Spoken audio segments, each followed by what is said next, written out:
దైవజనుడితో ప్రయాణం చేయడానికి క్వాలిటీ ఏమిటి తెలుసునా? అతన్ని చూడగలని హృదయంలో నాకు మేలు చేసే వ్యక్తి వచ్చాడు, నన్ను గద్దించే వ్యక్తి వచ్చాడు, నన్ను సరిచేసే వ్యక్తి వచ్చాడు, నన్ను శుద్ధీకరించే వ్యక్తి వచ్చాడు, నా పక్షంగా బలి అర్పణ చేసేవాడు వచ్చాడు, నాకు ముందుగా నడిచేవాడు వచ్చాడు, నన్ను సేవలో రేపేవాడు కూడా వచ్చాడు, నేను రక్షణ పొందవలసిన మార్గం నాకు బోధించడానికి వచ్చాడు. యెహోవా చేత పంపబడ్డ సాధనమితడు.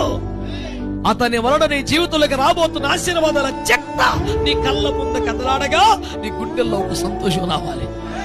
అప్పుడు ప్రయాణం మంచిగా సాగుద్ది. లేదనుకో